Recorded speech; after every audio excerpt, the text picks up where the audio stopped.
Halo, kali ini kita akan membahas dengan tema baru yaitu mosaic atau ngobrol security tentang bug hunter. Kali ini gue nggak sendiri, tapi gue ditemani dengan Muhammad Dafa. Muhammad Dafa, silakan memperkenalkan diri. Halo, perkenalin namaku Muhammad Dafa, aku seorang bug hunter. Oke, kita langsung ke pertanyaannya yang pertama, yaitu apa sih bug hunter itu? Oke, sesuai namanya ya, bug hunter itu menurutku pencari bug atau celah dalam satu sistem. Nah, tapi orang-orang yang jadi bug hunter ini tujuannya beda-beda. Ada yang ingin ketenaran, ada juga yang ingin nyari penghasilan. Kayak aku ini nyari penghasilan jadi bug hunter. Terus ada juga yang ingin cari kesenangan, dan mungkin masih banyak lagi yang tujuan-tujuan yang lain. Oke, bagaimana cara kita menjadi bug hunter dan apa yang harus disiapkan untuk menjadi seorang bug hunter itu? Yang pertama itu belajar basic programming. Nah, ini kalau yang aku lihat itu kebanyakan belajarnya kalau nggak Python, ya Bash. Nah, ini biasanya belajar programming ini buat apa? Kadang-kadang kita itu dihadapin dengan source code, terus kita membaca di mana letak kesalahannya, bugnya di mana. Terus juga dengan belajar ini bisa buat tools sendiri yang akan mempermudah kita dalam mencari bug. Terus ada juga belajar networking fundamental kayak IP, TCP, HTTP. Terus juga belajar Linux, kayak gimana sih Linux itu, terus komen-komennya kayak yang sederhana deh, kayak ls atau whoami atau cat. Nah, itu kayak gitu bisa dipelajari juga. Nah, setelah itu belajar juga basic vulnerability. Nah, karena aku ini fokusnya ke website ya. Nah, ini basic vulnerability-nya itu kayak belajar cross-site scripting, itu gimana cara eksploitasinya, jenis-jenisnya gimana, terus atau SQL injection, atau CSRF attack, dan masih banyak lagi basic-basic vulnerability-nya. Terus, nah dengan ini itu bisa kalian belajar belajar ke Try Hack Me. Itu aku pernah dapat giveaway Try Hack Me Pro 6 bulan, dan itu menurutku worth sih, worth banget course-course di dalamnya.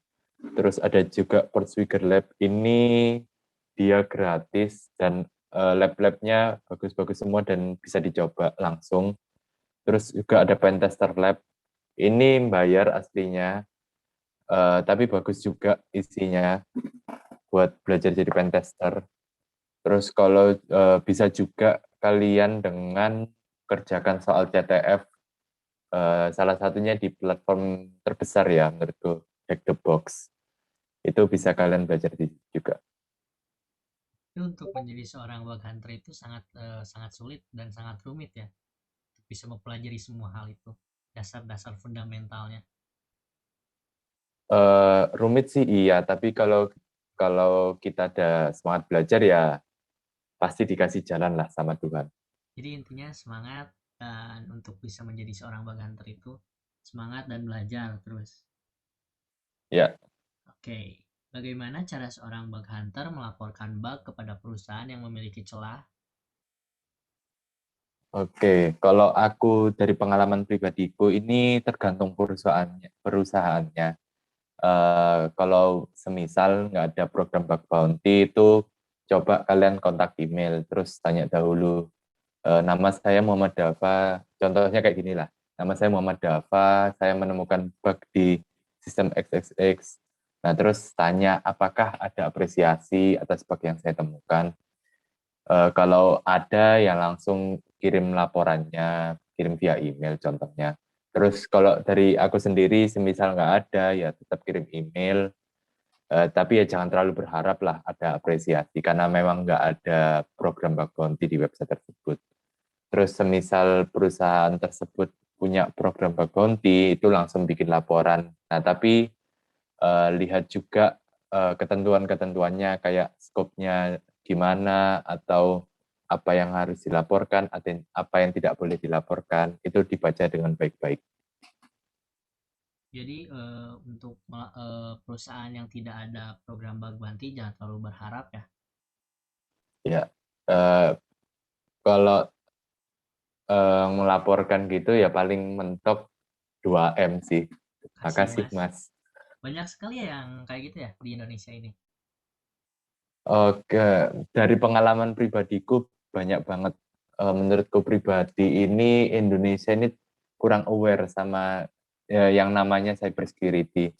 Merasa sudah aman gitulah dari serangan hacker, baru akan bertindak semisal kalau udah kena retas, tapi tidak bisa memitigasinya dari awal. Itu sih. Jadi kalau semisal kalian laporin bug ke perusahaan di Indonesia ya jangan heran, jangan kaget kalau dapat. Makasih Mas. Terima kasih Mas. Di Indonesia juga kurang talenta-talenta cyber security ya. Eh, Kalau talenta-talenta cybersecurity ini, kalau menurutku masih kurang sih. Kebanyakan di Indonesia ini dibutuhkannya masih kayak developer-developer, tapi untuk seperti cybersecurity menurutku jarang banget ya. Kalau aku kan biasanya lihat ke LinkedIn, terus lihat Logger. Kalau dibandingin antara misal web developer sama cybersecurity itu jauh banget lah permintaan. Jadi lebih banyak developer ya daripada cyber security. Ya, benar. Oke, sekarang kita lanjut ke pertanyaan berikutnya. Apakah seorang bug hunter bisa mendapatkan reward dari melapor bug? Jika iya, seorang bug hunter akan mendapatkan reward berupa apa saja? Oke, yang pertama yang pasti paling banyak kita ketahui ya uang. Tapi ini tergantung sih perusahaannya bayar mau via apa. Kebanyakan kalau perusahaan Indonesia ya via rupiah, via bank gitu ditransfer. Terus kalau semisal perusahaan luar negeri itu kadang-kadang ya bayar pakai dolar, via PayPal gitu. Atau kadang-kadang juga ada juga yang via kripto. Nah, itu kayak Bitcoin atau Ethereum. Nah, terus juga yang kedua ini ada swag. Nah, ini kayak merchandise gitu. Dikasih t-shirt, baju, stiker. Nah, itu aku dulu pernah dapat dari perusahaan di Belanda. Udah hilang kayaknya bajunya sekarang. Itu juga dulu pernah dapat. Terus ada juga sertifikat apresiasi. Ini nanti dikasih surat gitu, isinya apresiasi. Semisal Muhammad Dafa telah menemukan bug di sistem X. Kami sangat berterima kasih atas laporannya, semisal kayak gitu. Kalian juga bisa dapat sih dari beberapa program bug bounty.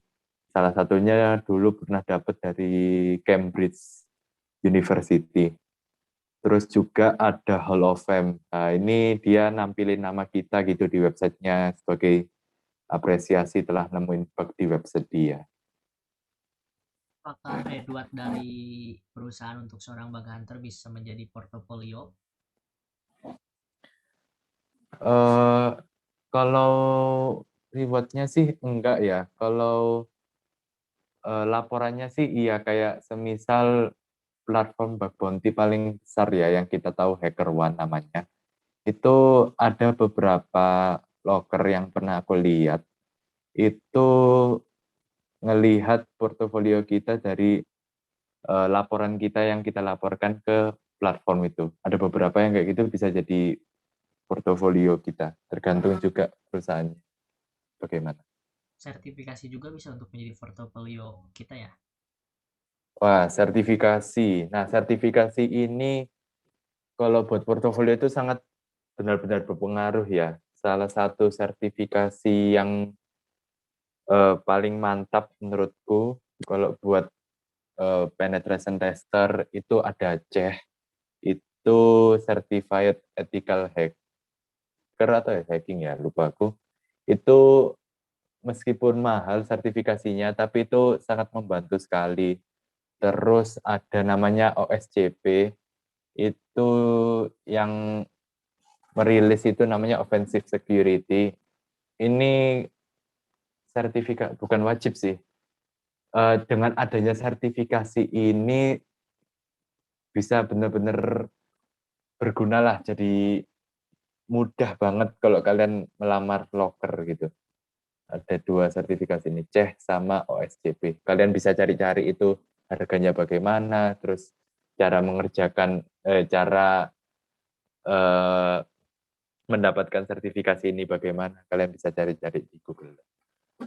Walaupun mahal tapi worth it karena sertifikasi seperti Sangat worth. karena sertifikasi seperti itu bisa untuk mengetahui kemampuan kita apakah layak atau tidak di bidang itu ya. Sangat benar. Benar banget. Oke, apakah seorang yang bukan berkecimpung dalam dunia IT bisa menjadi seorang bug hunter? Oke, bisa banget, sangat bisa. Itu aku punya teman itu kayak gitu. Ya latar belakangnya non IT, tapi kalau lagi bug hunting itu ya jago banget. Mungkin lebih jago dari aku sih. Mungkin yang non IT ini awalnya susah ya karena belum tahu kayak gimana. Karena nggak punya basic IT juga. Nah, tapi ya tetap bisa sesuai jawab pertanyaan yang tadi, belajar basic programming, networking fundamental, paham basic vulnerability. Mungkin kalian kesusahan, tapi kalau ada semangat ya bisa lah. Jadi untuk yang non IT disarankan untuk belajar basic-basic fundamental terlebih dahulu ya. Ya, benar. Oke, pertanyaan yang terakhir, bagaimana cara seorang bug hunter melaporkan bug yang baik dan benar? Oke. Kalau aku biasanya bikin laporan kayak gini sih. Yang pertama ada judul. Nah, judul ini harus jelas. Semisal kita ambil contoh stored cross-site scripting di form email. Nah, langsung singkat, padat, dan jelas gitu. Nah, jangan tulis judul yang bikin perusahaan kita itu yang akan kita laporkan itu bingung. Contohnya judul kayak gini, critical bug in system X contohnya. Kan itu kan masih nggak jelas itu. Nah, itu jangan bikin judul kayak gitu. Terus kasih deskripsi bawahnya. Nah, deskripsi ini jelasin dikit bugnya itu kayak gimana.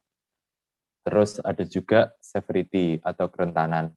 Nah, itu kalian kasih tahu seberapa bahaya sih untuk sistemnya, semisal low, medium, high, atau critical.